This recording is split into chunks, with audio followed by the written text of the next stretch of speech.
Bonjour tout le monde. Alors aujourd'hui, petite vidéo dont le thème va être donc une vidéo sur demande, dont le thème va être comment la société cherche à gabariser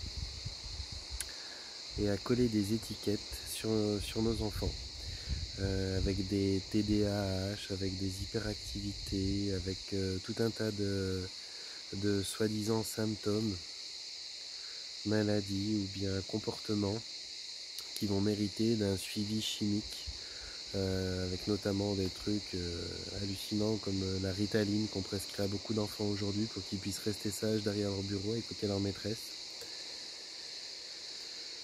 Ça c'est un sujet un petit peu épineux, c'est un sujet qui va pas plaire à tout le monde. Il y a beaucoup de différents axes sur ce sujet-là. Je vais vous annoncer ma réflexion à moi, parce qu'on m'a demandé de faire un partage de réflexion sur ce sujet. Je vais vous annoncer ma réflexion à moi. Il y a plein d'autres voies qu'on va pouvoir développer, mais je vais pas tout pouvoir développer en une vidéo comme je fais en général d'une vingtaine de minutes. Donc il y aura plein d'autres voies qu'on peut développer et il ne faudra pas tout bien sûr mettre dans le même sac ou dans le même panier. D'une manière générale, c'est quelque chose personnellement, donc moi, c'est une chose que je ne crois pas. Tous ces troubles-là, tous ces hyperactivités, tous ces TDAH pour parler de celui-là, tous ces troubles de l'attention, de la concentration, tous ces enfants qu'on n'arrive pas à canaliser ou à maintenir en place, c'est quelque chose que je cautionne pas, cette façon de voir et cette façon de penser. Je pense que la société, petit à petit, alors ça date pas de moi, ça date pas de mes parents, hein, ça s'est mis en place petit à petit, mais petit à petit est devenue de plus en plus exigeante avec nos enfants, de moins en moins tolérante et de moins en moins patiente. Elle voudrait que tous les élèves soient sages et soient gentils au même endroit et ne bougent pas, et c'est pas possible. On est tous des êtres humains avec des potentiels différents, avec des envies, des capacités différentes, des capacités donc d'attention, des capacités de concentration. Et il faut bien comprendre une chose, c'est la toute première des choses à comprendre, c'est que nos enfants, on les met à l'école assez tôt, aux alentours des 5 ans, et qu'à cet âge-là, un enfant, il n'est pas du tout, n'importe quel animal de la planète, de toute façon, n'est pas du tout préparé, n'est pas du tout adéquat à rester 6 à 8 heures sur un banc d'école. C'est pas du tout sain, c'est pas du tout bon, indépendamment de ce qu'on nous y met dans la tête, enfin de ce qu'on y suit sur ce banc, mais le fait de rester sur place comme ça, avec très peu de pauses, très de moments pour s'épanouir, pour jouer, pour créer, pour courir, pour se dépenser, c'est absolument pas bien. Sans compter que, en tout cas dans la région où moi j'habite, on voit de plus en plus les écoles arrêter de faire fonctionner les terrains de foot, les terrains de basket, les choses comme ça, parce qu'il y a du voisinage, que ça dérange, ou parce que X raisons, qui font que ces gamins finalement, une fois qu'ils ont 5 minutes de pause, ils doivent aller dans la cour de récréation, mais ils n'ont pas le droit de faire des sports qui les dépenseraient un petit peu. Donc on demande à des enfants qui sont en pleine fleur de l'âge, qui ont une énergie incroyable à dépenser, de pas trop bouger, de rester calme, d'écouter ce qu'on leur dit, et en plus on leur impose ce qu'on leur dit, parce que finalement c'est pas un choix délibéré qu'ils ont eux fait je m'excuse, je déplace un peu, qu'ils ont eux fait de suivre ces cours, c'est quelque chose qui leur est imposé, qui est obligatoire. C'est déjà une des raisons, et ça pourrait être toutes les raisons d'ailleurs, qui fait que nos enfants sont pas attentifs, sont pas volontaires et sont pas concentrés à ces choses-là. On n'essaye pas de piquer leur attention, on n'essaye pas de voir quelles sont leurs différences et de les placer en fonction d'eux, parce qu'il y a trop de volume d'enfants, et puis il n'y a pas suffisamment de profs, et puis il y a des aspects financiers, enfin il y a mille aspects différents qui font qu'on ne va pas chercher à viser le bien-être et le fonctionnement de l'enfant. On va chercher à faire fonctionner des entités énormes d'éducation, et c'est les enfants qui doivent se coller à ce moule-là, qui doivent en épouser la forme. Donc on essaye de gabariser nos enfants pour les faire rentrer dans la cagette, plutôt que d'adapter des cagettes à nos enfants. Et c'est pas bien. Et c'est vraiment pas bien. Alors je vais pas commencer à critiquer ça de manière ouverte, mais je veux simplement mettre en alerte un petit peu les gens, peut-être sur tous ces diagnostics qui sont posés comme ça par des médecins, par des psychologues, par des psychiatres, par je ne sais quel autre experts de la santé mentale de vos bambas. J'ai envie de vous dire, soyez lucides les gens. Arrêtez de croire toutes ces conneries parce que c'est vraiment un ramassis de conneries pour 9 cas sur 10. Alors je dis pas qu'il n'y a pas certains enfants qui sont pas particulièrement actifs, qui n'auraient pas besoin de traitement, je ne vais pas dire traitement, mais qui auraient besoin d'éducation adaptée.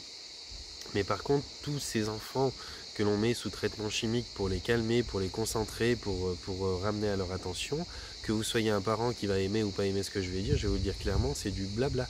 C'est du blabla, c'est du n'importe quoi, c'est une façon de plus de pouvoir mettre à long terme des médicaments qui vont ramener de l'argent, toujours pareil, à l'industrie pharmaceutique, sous prétexte qu'on a collé une étiquette sur votre gamin. En vérité, non. En vérité, c'est votre manque de disponibilité, votre manque de patience, votre manque de compréhension de l'être humain, à vous tous, les parents, vous les professionnels et moi compris dans une certaine mesure, qui font qu'on est contraint à aller vite, à aller comme ci, à aller comme ça, à faire au mieux pour que tout le monde soit content. Et pour finir, on gabarise nos enfants, mais c'est pas du tout ça la vérité. La vérité, je ne vais même pas partir sur un point spirituel, parce que sur le plan spirituel, on va s'apercevoir qu'il y a énormément d'âmes qui sont venues s'incarner, qui n'ont rien à voir avec la vibration terrestre, qui viennent d'endroits beaucoup plus éveillés de la galaxie, qui ne peuvent pas tenir en place parce qu'ils n'acceptent pas, parce qu'ils ne comprennent pas le cursus qu'on leur impose, parce qu'ils ne comprennent pas la façon qu'on a d'éduquer sur cette planète, et puis cette volonté de tout tordre pour que ça rentre dans la lignée de ce qu'on veut, plutôt que d'accepter les courbes de chacun et s'y adapter pour voir la diversité des choses que ça peut emmener. Je pense pas que de toute façon cette société, dans le sens où elle va à ce niveau-là, au niveau de l'éducation, va faire long feu. Je pense qu'à un moment ou l'autre, ça va s'arrêter de force, parce que les éveillés d'aujourd'hui sont en train de changer le système, déjà de 1. Mais je pense pas surtout que vous, les parents, vous devez fléchir sous ces diagnostics et puis accepter ces traitements, parce que vous abîmez vos enfants, vous les abîmez énormément sur plein de points. En plus, vous les abîmez pour des mauvaises raisons, parce que en vérité, ils sont tout à fait normaux, vos enfants. Ils sont normaux, c'est le système qui n'est pas normal, c'est le conditionnement, c'est l'éducation qui n'est pas normale, c'est le temps que vous avez à leur donner qui n'est pas normal, c'est la qualité de temps que vous leur offrez qui n'est pas normal, et que ça vous plaise ou que ça vous déplaise, mais malheureusement, toute la clé de ce problème est là. Donc si on se trouvait à plus dépendre d'un salaire qu'on doit ramener à la maison, et qu'on avait le temps de prendre nos enfants pour les éveiller à des choses qui les attirent et qui leur plaisent, vous verrez que les gamins, ils sont concentrés, qu'ils sont attentifs, ils sont vraiment à l'écoute, ils ont envie d'apprendre des choses, ils sont pour la plupart comme ça. Moi, tous les enfants qu'on m'a emmenés, qui étaient soi-disant en trouble de l'attention, qui étaient hyperactifs, ou qui étaient, quel que soit le diagnostic qu'on leur a posé, qui ont passé quelques heures avec moi, ça s'est très très bien passé. J'ai pas noté aucun point particulièrement bizarre à traiter, ni avec de la chimie, ni avec quoi que ce soit d'autre. J'ai juste vu des enfants qui étaient particulièrement éveillés, suffisamment éveillés pour pas encore avoir l'expérience et la façon de communiquer ce dont ils ont envie, mais qui étaient capables d'exprimer à travers leur comportement même maladroit qu'ils n'étaient pas du tout dans le bon endroit, et que c'était pas la bonne façon qu'on avait de faire une approche avec eux. Alors évidemment, il y a ceux qui vont vouloir conserver les idées anciennes, qui commencent à l'être maintenant, qui vont dire ouais, il ne faut pas tout leur passer, il faut pas ci, il faut pas ça, mais la question elle n'est pas là. Elle n'est pas de tout leur passer ou de leur interdire ou de quoi que ce soit. Pardon. Il faut avoir une éducation, il faut avoir une flexibilité, il faut avoir un cadre, il faut avoir pas mal de choses, on est d'accord avec ça, ça ne changera pas, si ce n'est peut-être dans l'approche et la méthode. Mais il faut aussi écouter l'enfant. L'enfant, c'est un être à part entière, c'est un adulte en puissance, un papa, un mari en puissance, qui sera plus tard quelque chose, et il doit se construire depuis un âge assez jeune, de plus en plus jeune, j'ai envie de dire. Plus on comprend, plus on découvre, et plus on s'aperçoit que oui, ils se construisent jeunes, les enfants. Et nous, on ne veut pas les construire, on veut simplement les faire fléchir pour qu'ils se plient à un système qui est déjà en place, sans pouvoir développer une personnalité particulière, développer des idées qui soient nouvelles. Non, il faut simplement qu'ils se plient au moule de tout ce qui a été mis en place par ceux qui trouvent que ça marche bien et que ça tourne bien et qui en tirent des bénéfices, et puis qui deviennent les gentils petits moutons de demain et qui deviennent les gentils petits esclaves de notre société. Puis si au passage on peut ramasser quelques euros, quelques francs, quelques dollars sur leur dos en les abîmant un petit peu avec de la chimie qui va nous les rendre encore plus facilement esclaves ou malades plus tard pour pouvoir leur prescrire d'autres traitements un peu plus un peu à long terme, quoi. Finalement on aimerait bien que tout le monde ait son smeigné, sa dose de médicaments à vie, ça serait l'idéal pour les pharmaceutiques. Bon, bref, toujours est-il que vos enfants n'ont pas de troubles de quoi que ce soit, ils ont juste des personnalités particulières, aucun enfant ne se ressemble.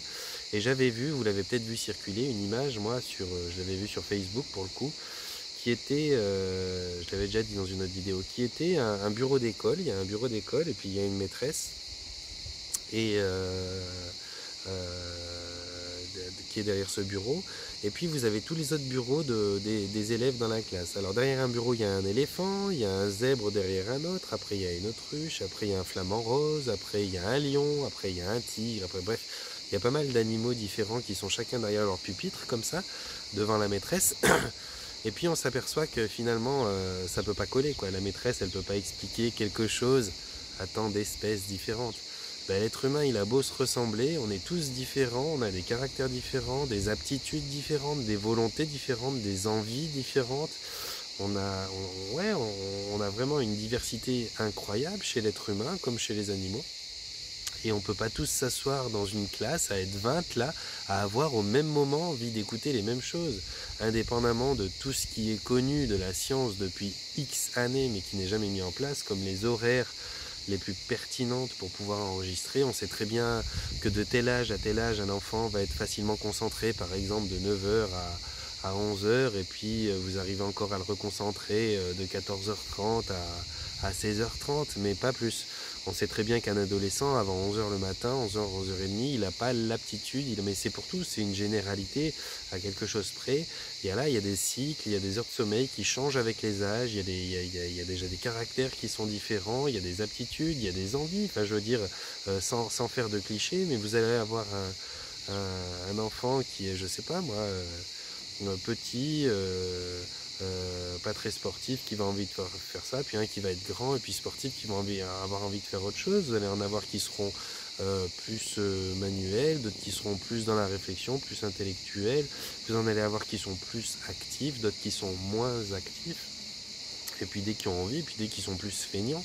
Mais pour moi, la feignantise est un signe d'intelligence, il n'y a pas de souci avec la feignantise. Simplement, nous, on voudrait tous les faire coller au même moment et de la même façon, dans le même endroit, pendant un nombre d'heures données, à leur apprendre exactement la même chose, en imaginant que parce qu'on leur propose différents axes un petit peu plus tard, et ben on leur donne une diversité de choix. Mais c'est la même chose que la politique. Quand vous votez, vous croyez avoir des choix, être en démocratie dans tel ou tel pays. En vérité, vous avez un panel de choix qui est très limité, mis en place par des gens qui sont eux-mêmes très limités, je vous assure. Et finalement, vous n'avez aucun choix, aucun pouvoir. La société, elle est comme on veut vous la mettre, et puis c'est tout. Ben, c'est pareil pour les enfants, ils ont un choix qui ne leur plaît pas, ils n'ont pas envie de faire ça. Alors il ne s'agit pas d'imaginer que tous les enfants voudraient jouer au football toute la journée et rien foutrait des enfants qui seraient énormément contents d'apprendre. Mais pas d'apprendre tous la même chose et de la même façon. Il y en a qui n'en ont rien à faire de passer par les maths et tout. Alors on est d'accord. On est d'accord, il faut des bases, il faut savoir écrire, il faut savoir compter. Je pense que c'est les deux bases principales. Et puis, si possible, développer des langues qui t'intéressent. Et ça serait vraiment intéressant de savoir quelle langue intéresse quel gamin. De savoir à quel moment de la journée un gamin a envie d'apprendre à compter ou machin. Alors bien sûr, il y a toujours un petit peu de contraintes dans la vie, comme on dit. Il y a des expressions assez débiles qui disent dans la vie on fait pas toujours ce qu'on veut, on n'a pas toujours ce qu'on veut et tout ça. Ouais, parce qu'on a été conditionné comme ça. Mais finalement, pourquoi ? Je veux dire, un pigeon, un lézard, un chat, il a toujours ce qu'il veut au moment où il le veut. J'ai pas dit que c'était facile, c'est pas ça que j'ai dit. J'ai dit que simplement, on est le seul animal, les êtres humains, qui se sont emmerdés à se faire des lois et des codes où on n'a pas ce qu'on veut, où on doit souffrir pour être beau. Enfin, je veux dire, tu vois le panel de choses réjouissantes que tu as à vivre, quoi. C'est toujours des expressions négatives pour que tu traverses ta vie. On fait tout pour que ça soit compliqué. Ben, en vérité, l'être humain, quand il arrive sur Terre, comme tous les animaux, qui ne connaît pas encore ses codes, et ben tu dois lui les graver au burin. Mais naturellement, la nature humaine, comme la nature animale, elle n'est pas contrainte à tout ça, elle n'est pas contrainte à s'asseoir derrière un pupitre d'école, à écouter une prof qui t'attire pas du tout, qui n'est pas du tout théâtrale, qui est peut-être rigolote pour une élève sur les 25, mais les 24 autres, ils vont se dire putain qu'elle est chiante celle-là, qu'elle est ci, qu'elle est ça, ils n'en ont rien à faire de l'écouter. Il est 9h le matin, ils auraient envie de rester un petit peu dans leur lit et de se réveiller, faire un câlin à leur frère, à leur mère, d'aller jouer un petit peu, puis pourquoi pas un petit peu plus tard, si papa il a envie de m'apprendre à compter ci et ça d'une façon rigolote, ouais ok. Ça devrait être ça la vie. Enfin moi c'est ce que je pense. Toujours est-il que pour en revenir à ces troubles-là, à ces étiquettes qu'on met à nos enfants, c'est des étiquettes qu'on met non pas parce qu'ils ont quelque chose et qu'ils ont vraiment quelque chose, mais ce sont des étiquettes que l'on colle à nos enfants parce qu'on n'arrive pas à les faire coller dans les gabarits de la société. On essaye de les gabariser pour pouvoir les mettre dans des petites cases, pour pouvoir leur apprendre ce qu'on a envie de leur apprendre, au moment où on a envie de leur apprendre, au rythme où on a envie de leur apprendre, et pas plus que ça. Et comme tous les êtres humains, avant qu'on les conditionne de force, j'insiste sur de force, par la loi, par la force, à devenir comme ça, ben, ils ne le sont pas. Donc évidemment, quand ça devient un petit peu compliqué parce que la population mondiale, eh ben, elle grandit et puis on veut faire de plus en plus d'économies avec plus en plus de monde, donc il y a moins de médecins, il y a moins de profs, il y a moins de ci, il y a moins de ça, il y a moins de structures intelligentes pour accueillir les gamins. Donc il faut faire en sorte qu'ils soient tous un petit peu plus atomisés pour pouvoir écouter plus facilement. Donc avant vous aviez un prof pour tant d'élèves et puis il s'adaptait un petit peu à chaque élève, il avait du temps pour passer derrière chaque bureau. Je sais pas moi, un prof pour peut-être 10 élèves, 8 élèves, 12 élèves, 15 élèves. Maintenant vous avez un prof pour 25 à 30 élèves qui doit réussir à faire son cours, qui n'a plus du tout les qualités de prof. Je suis désolé pour ceux qui vont écouter, qui vont se vexer, je ne veux pas faire une généralité, je sais qu'il y a des personnes merveilleuses dans toutes les branches, même celles que je cite pas. Mais il y a beaucoup de profs aujourd'hui, moi j'en vois des instituteurs, des enseignants, ils n'ont pas la passion de prof, quoi. Et je sais pas si c'est pour le salaire, les vacances ou je sais pas quoi, mais ils aiment pas vraiment les enfants. Moi je vois pas mal de professeurs, on peut pas dire qu'ils soient là par amour de l'enfant, par amour de l'éducation. Or l'éducation c'est aimer l'être humain, c'est aimer l'enfant, c'est aimer transmettre des valeurs, c'est transmettre une éducation. Alors oui ok, c'est pas à vous les professeurs d'éduquer nos enfants, on est là pour le faire, les éduquer, les élever, mais quelque part vous prenez une grande place, hein. Je veux dire on vous l'école quand même 8 heures par jour, nous on n'a pas autant de temps avec eux, nous les parents, donc il faut quand même assumer, si vous choisissez ça, c'est que vous aimez les enfants quand même un minimum, c'est que vous avez aussi vous de transmettre quelque chose, et ça aujourd'hui cette passion là je la vois pas, alors, je veux pas faire de pourcentage, mais il y a un bon pourcentage de gens qui sont dans l'éducation qui en ont plein le cul. Alors après est-ce qu'ils en ont plein le cul parce qu'à la base ils aiment déjà pas l'être humain, ils aiment déjà pas transmettre, ils aiment déjà pas l'enfant, ou est-ce que les structures deviennent tellement inadaptées et les conditions de travail tellement inadéquates que vous en arrivez là, ça je sais pas, mais toujours est-il que quand c'est plus votre fibre et que ça marche plus, ben changez de métier quoi. Parce que bah, c'est quand même nos enfants, c'est quand même la future génération, puis vu ce qu'on a appris comme merde à toutes les générations et qui en arrive jusqu'à la mienne, et vu ce qu'on fait de cet endroit, de cette magnifique boule bleue sur laquelle on est, si on continue à prendre de la merde à nos gamins dans des mauvaises conditions et de les mettre en colère, à mon avis, ils vont pas faire du beau derrière. Donc voilà. Donc toutes ces étiquettes, bah, faites attention, enfin faites ce que vous voulez, c'est vos enfants quelque part, mais leur donner des Ritalines, des machins, des médicaments, en veux-tu en voilà, pour juste qu'ils soient calmes devant le prof et qu'ils fassent exactement ce que la société attend d'eux, eh ben je crois pas que ce soit la bonne solution, je crois que c'est un grand mensonge, je crois que, je suis désolé, ça va vous vexer, mais je vous le dis droit dans les yeux, je crois que ça vous arrange bien certains d'entre vous, parce que vous n'avez pas envie de le prendre ce temps, de prendre ce temps pour vos enfants, et à ce moment-là, ben ouais, c'est malheureux pour eux quand même, hein. C'est malheureux pour eux quand même. Mais je pense, et je maintiens ça, j'en ai parlé avec certains médecins, j'en ai parlé avec, j'ai pas rien à voir, mais j'ai parlé avec des orthodontistes, j'ai traité un orthodontiste à un moment. Et puis je me suis aperçu, alors je parle pour la Suisse pour le coup, qu'on avait je sais pas combien d'élèves sur une classe qui, quand ils... Alors nous en Suisse, on a la caravane dentaire qui passe, où les gamins, ils vont se faire vérifier les dents et puis on impose aux parents de les soigner dans tel laps de temps, de faire ceci, de faire cela. C'est assez... on n'a pas tellement le choix. Et on s'aperçoit que presque 7 enfants sur 10 se retrouvent à devoir porter un appareil dentaire. Or 7 enfants sur 10 n'ont pas les dents qui... Enfin selon moi, enfin, je veux dire... On a tous connu des gens qui avaient une petite dent un peu de travers ou des dents écartées. Ça fait partie de la personnalité, comme je vais avoir un grain de beauté là, comme tu vas avoir une cicatrice ici, comme je sais pas quoi. On n'est pas tous obligés d'avoir un portail là, nickel. Je veux dire, regarde, moi mes dents, j'ai pas eu d'appareil. Elles sont pas toutes exactement droites, j'imagine, je sais pas, bref. Mais je serais aujourd'hui à l'école, j'aurais besoin de passer par la case appareil dentaire. Et donc je parlais avec cet orthodontiste que je suivais, et je lui dis c'est absolument hallucinant le nombre de gamins qui doivent passer par la case appareil dentaire, puis on nous laisse pas vraiment le choix. Il m'a dit écoute, on nous a donné un quota de 75%. Ça veut dire 75% gamins sur 100 doivent porter un appareil dentaire. C'est pas question de problème de santé. Enfin, je veux dire, que tu aies une dent tordue, ça va pas te rendre complètement con, tu vas pas rien pouvoir faire dans ta vie. Moi, j'ai connu des Vanessa Paradis, des machins, des trucs qui ont très bien réussi leur vie, il y a un écart dans les dents, et il y en a plein d'autres, hein. Je veux dire, il n'y a pas de souci avec ça. Non, non, 75%. Je parle pour la Suisse. 75% des enfants doivent finir avec un appareil dentaire. C'est complètement hallucinant, maintenant tout est business. Et ce que je vous parle là, ce dont je vous parle là, au niveau de l'aspect psychique de vos enfants, de tous ces troubles, c'est aussi du business. Au détriment de l'être humain, ils en ont rien à foutre dans quel état ça va laisser vos gamins. Ils en ont rien à faire, que ça les abîme, que plus tard ils deviennent dépressifs, que les mecs ils rigolent pas, qu'ils soient voilà, pas persévérants, pas ceci, pas cela. Ils en ont rien à faire. Ils veulent juste des élèves bien atomisés, bien sages derrière leur bureau, qui enregistrent le minimum, qui deviennent assez malléables pour qu'on puisse les mettre dans la société et qui fassent de bons petits pions, c'est tout. Alors après, oui, certains vont peut-être se rebeller contre ce que je dis. Allez parler. Allez parler un petit peu avec des gens intègres qui s'occupent de la santé mentale notamment. Essayez de trouver quelqu'un d'honnête qui va vous dire les vérités. Vous allez tomber de haut. Vous allez vraiment tomber de haut. Et essayez maintenant de demander à un médecin, à un psychiatre ou à un psychologue, essayez d'en trouver, qui ont des enfants. Vous comprenez bien que tous les psychiatres, les psychologues et les médecins ne vont pas forcément avoir des enfants parfaits. J'aimerais bien que vous en trouviez un qui va placer son enfant sous Ritaline. Il n'y en a pas. Ils sont pas cons. Ils sont pas cons. Ils savent que c'est du commerce tout ça. Alors voilà, en gros j'ai fait le tour. Désolé un petit peu pour les vulgarités, mais c'est un sujet qui me... Voilà, je suis relativement calme parce que l'endroit s'y prête bien, j'ai envie de vous dire, mais c'est un sujet qui mérite parce que j'ai l'impression que même les parents sont lobotomisés, il n'y a plus personne qui prend vraiment le temps, on se laisse tous un petit peu contraindre par toutes ces choses qui rendent la vie complètement folle. Et c'est pas bien quoi, c'est pas bien, on abîme ces petits êtres qui sont les nôtres. Alors j'ai envie de vous dire que ben voilà, faut se réveiller, faut arrêter d'accepter ces verdicts complètement abrutissants que nous sortent les médecins, les machins.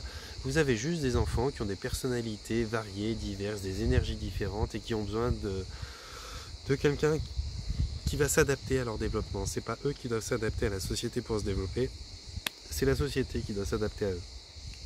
N'en déplaise aux plus pressés et stressés d'entre vous.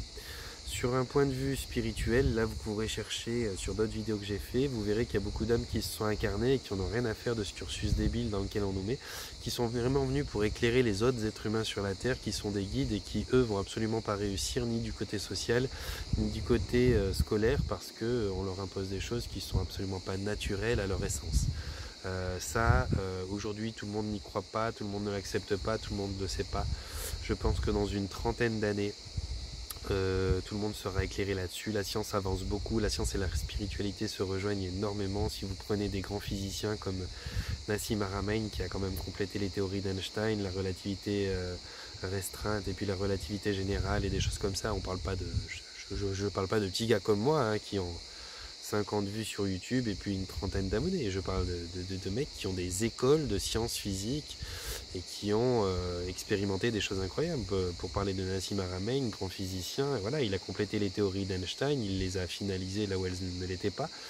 Il a énormément de thèses et de doctorats sortis sur énormément de choses, des écoles de sciences physiques appliquées, de sciences quantiques.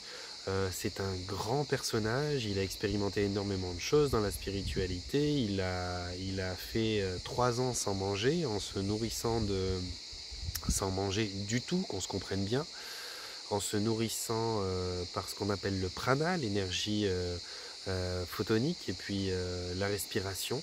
Pour ceux qui découvrent ça et qui se disent il est taré le gars là, non, je suis pas taré, je vous parle de choses qui existent, il n'est pas le seul, il y a la personne qui a qui a le plus grand record sans manger. Ça fait maintenant, c'est de l'année dernière que j'avais vu ça, ça faisait déjà 32 ans qu'elle ne mangeait pas. Il y a beaucoup de gens qui ont fait des expériences comme ça sur 5 ans, 8 ans. Et il y a des gens qui ouais, n'ont pas mangé plus de 30, pas mangé du tout. Et ça peut vous paraître dingue, vous pouvez ne pas y croire c'est pas le problème, ça existe. Ça a été rapporté scientifiquement, ça a été exprimé, ça a été, voilà, bref. Qui arrivent à se nourrir et à s'alimenter exactement comme les plantes par des procédés de respiration et par des procédés de transformation des énergies photoniques, donc de lumière. Et c'est pas nouveau, et il n'y en a pas un ou deux, il y en a quand même quelques centaines sur notre planète. Alors sur des milliards ça fait pas grand chose, mais au moins ça prouve qu'il y en a. Donc voilà, tout ça pour vous dire que vos enfants vont bien, ils n'ont pas de troubles pour la plupart bien sûr, mais ça peut arriver quand même de temps en temps qu'il y ait quelque chose, mais c'est extrêmement rare comparé à ce qu'on croit. Ils n'ont pas de troubles, ils n'ont pas besoin de Ritaline, ils ont juste besoin qu'on s'adapte à leur personnalité. Nous sommes des individuels. Individuel, ça veut dire intimement différent de celui qui est à côté. On se ressemble, oui, mais nous sommes des individus. Mentalité, personnalité, façon de penser, façon de se comporter, physique, tout est différent entre chaque personne. Et à partir de là, le comportement qu'on doit avoir pour apprendre à une personne face à une autre ne doit pas être le même. Sinon, on serait tous amoureux de la même personne ou tout se passerait de la même façon. Or, ça n'est pas le cas. On peut tomber amoureux d'une personne et pas des 7 milliards d'autres qu'il y a là. On peut être énervé par une personne et pas les 7 milliards d'autres qu'il y a là. On peut aimer ceci alors qu'un autre n'aimera pas. On peut courir à telle vitesse alors qu'un autre n'y arrivera pas. On peut plonger de telle hauteur alors qu'un autre n'osera pas. Donc on doit éduquer nos enfants de telle manière alors qu'un autre n'aura pas besoin de cette manière-là. Ça c'est important à comprendre, on est des individus, on a une individualité et cette individualité elle mérite qu'on fasse un petit peu de recherche personnellement en tant que parent, en tant qu'enseignant, en tant que personnes qui sont responsables de l'éducation et de la transmission des valeurs à nos enfants. Mais c'est pas en les gabarisant, c'est pas en les contraignant à rentrer dans la cagette qu'on va faire d'eux des êtres épanouis. Voilà, je vais pas m'étaler plus. Je vous envoie un panier de bisous comme d'habitude, vous mettez un pouce bleu si ça vous a plu pour permettre à la vidéo d'être plus visionnée, partagez-la si ça vous parle et que vous trouvez que c'est intelligent. Faites vos recherches, hein, soyez lucides, croyez pas directement ce que je vous dis, mais faites quand même des recherches sur différents tableaux, c'est bien de mélanger les opinions et vous verrez que y a de quoi avoir peur. Et puis abonnez-vous si ce n'est pas encore fait, devenez membre de la famille. Et puis d'ici là, d'ici ma rentrée qui est tout bientôt, je vous aurai fait donc la dernière vidéo, le dernier thème. Et puis je vous ajouterai la vidéo bonus que j'ai fait, le témoignage de la personne que je suis venu suivre ici sur cette île merveilleuse dont je vais vite vous faire un petit panorama. Voilà à quoi j'ai le droit le matin quand je me réveille. Sur une petite terrasse juste merveilleuse. Je sais pas si vous voyez, c'est exceptionnel cet endroit. Donc chaque jour, depuis 2 semaines, je suis là. Je vous fais différentes vidéos, alors je vais me promener dans certains endroits. Et donc les vidéos sur demande que je vous ai fait actuellement, je les ai toutes faites là, donc dans le calme et puis dans le bien-être. Voilà, je vous envoie mon panier de bisous, à tout bientôt, prenez soin de vous.